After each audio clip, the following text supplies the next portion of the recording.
안녕하세요. AI 인사이트 연구소입니다. 많은 분들이 챗GPT를 사용하면서 가장 많이 하는 질문이 있습니다. 왜 저는 원하는 답이 안 나올까요? 같은 챗GPT를 사용하는데도 어떤 사람은 5분 만에 훌륭한 블로그 글을 만들고 어떤 사람은 1시간 넘게 수정만 반복합니다. 이 차이는 AI의 성능 때문이 아니라 질문하는 방법, 즉 프롬프트의 차이에서 시작됩니다. 챗GPT는 사람의 마음을 읽는 프로그램이 아닙니다. 사용자가 어떤 목적을 가지고 있는지, 누구에게 보여줄 글인지, 어떤 분위기로 작성해야 하는지를 알려줄수록 결과는 훨씬 좋아집니다.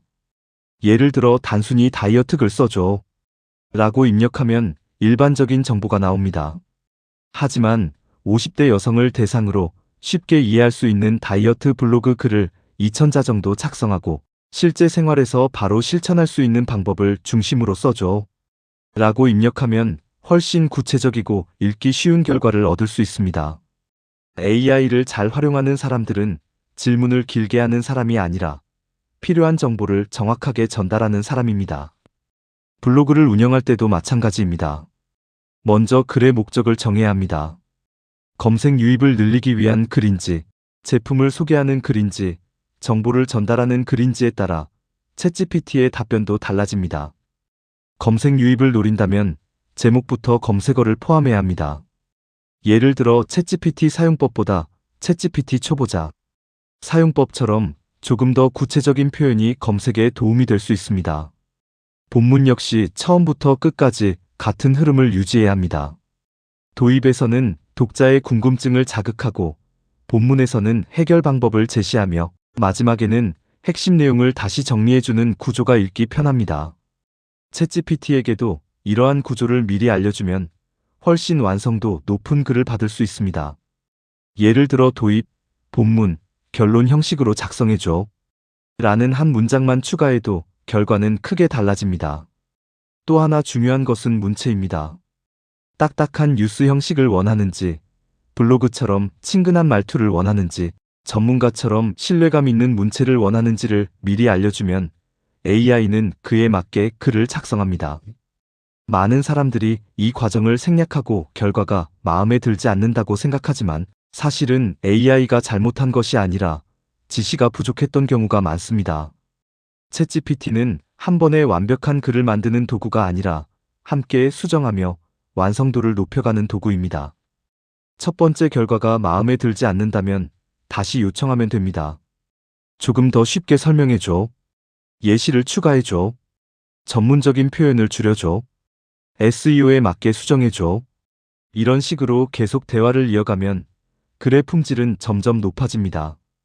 이 과정은 실제 사람과 함께 글을 다듬는 것과 비슷합니다.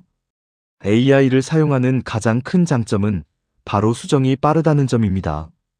예전에는 글을 처음부터 다시 써야 했지만 지금은 필요한 부분만 수정 요청하면 몇 초 만에 새로운 버전을 받을 수 있습니다. 블로그를 오래 운영하다 보면 같은 주제로 여러 편의 글을 작성해야 하는 경우도 많습니다. 이럴 때도 챗GPT는 큰 도움이 됩니다. 기존 글을 그대로 복사하는 것이 아니라 새로운 관점으로 다시 작성하도록 요청하면 서로 다른 내용의 글을 여러 편 만들 수 있습니다. 예를 들어 초보자를 위한 챗GPT 사용법, 직장인을 위한 챗GPT 활용법, 자영업자를 위한 챗GPT 활용법처럼 대상만 바꾸어도 새로운 콘텐츠를 만들 수 있습니다. 이처럼 하나의 아이디어에서 여러 개의 콘텐츠를 만드는 능력이 AI 시대에는 매우 중요합니다. 앞으로는 글을 잘 쓰는 사람보다 AI와 함께 더 좋은 글을 만드는 사람이 경쟁력을 갖게 될 것입니다. 그래서 챗GPT를 사용할 때는 항상 생각해야 합니다. 내가 원하는 결과를 AI가 이해할 수 있도록 충분히 설명했는가? 이 질문 하나만 기억해도 결과는 크게 달라질 것입니다. 지금부터는 챗GPT를 조금 더 효율적으로 활용하는 방법을 알아보겠습니다. 많은 사람들이 AI를 사용할 때 가장 큰 실수를 하나 합니다. 질문을 한 번만 하고 결과가 마음에 들지 않으면 역시 AI는 아직 부족하네 라고 생각하는 것입니다. 하지만 AI는 대화를 통해 점점 더 원하는 방향으로 발전시키는 도구입니다. 처음 결과는 초안이라고 생각하는 것이 좋습니다. 사람도 첫 번째 원고가 완벽하지 않듯이 AI도 마찬가지입니다. 예를 들어 블로그 글을 하나 만들었다면 그대로 끝내지 말고 이렇게 요청해 보세요. 제목을 더 클릭하고 싶게 바꿔줘. 검색 엔진에 잘 노출될 수 있도록 소제목을 추가해줘. 초보자도 쉽게 이해할 수 있도록 예시를 넣어줘. 핵심 내용을 표로 정리해줘. 마지막에 독자가 행동하도록 유도하는 문장을 추가해줘. 이처럼 한 단계씩 수정하면 처음보다 훨씬 완성도 높은 콘텐츠를 만들 수 있습니다. 또 하나 중요한 것은 AI에게 역할을 부여하는 것입니다. 예를 들어 단순히 글 써줘 라고 하는 것보다 당신은 20년 경력의 IT 전문 블로거입니다. 또는 당신은 초보자를 쉽게 가르치는 강사입니다.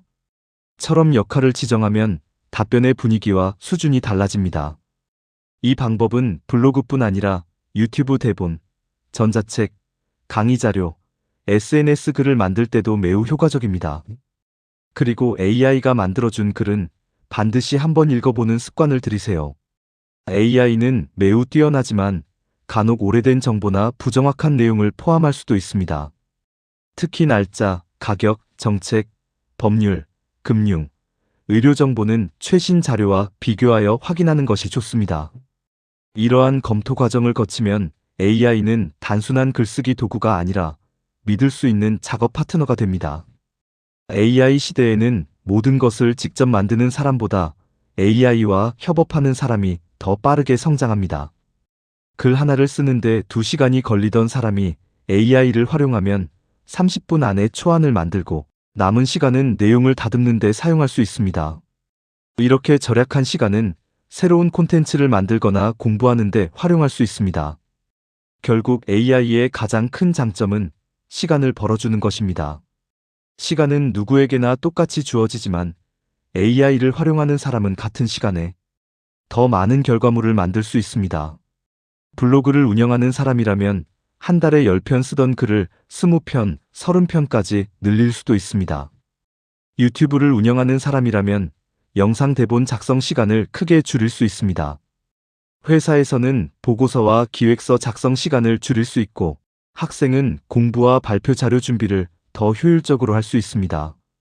앞으로 AI는 특별한 기술이 아니라 컴퓨터나 스마트폰처럼 누구나 사용하는 기본 도구가 될 가능성이 큽니다. 그래서 지금 시작하는 사람이 가장 큰 기회를 잡을 수 있습니다. 처음에는 어렵게 느껴질 수 있지만 하루에 한 가지 기능씩만 익혀도 몇 달 후에는 전혀 다른 실력을 갖게 됩니다. 오늘 배운 내용을 다시 정리해 보겠습니다. 첫째, 좋은 결과는 좋은 질문에서 시작됩니다. 둘째, 원하는 대상과 목적을 구체적으로 알려줄수록 결과는 좋아집니다. 셋째, 첫 번째 답변에서 끝내지 말고 계속 수정 요청을 하세요. 넷째, AI에게 역할을 부여하면 더욱 전문적인 답변을 받을 수 있습니다. 다섯째, AI가 만든 결과는 반드시 사람이 최종 확인하는 습관을 가지세요. 이 5가지만 실천해도 챗GPT 활용 능력은 크게 향상됩니다. AI는 사람을 대신하는 존재가 아니라 사람의 능력을 확장해주는 도구입니다. 중요한 것은 AI를 얼마나 자주 사용하느냐보다 얼마나 올바르게 활용하느냐입니다. 오늘부터 작은 것 하나라도 직접 챗GPT와 함께 만들어 보세요.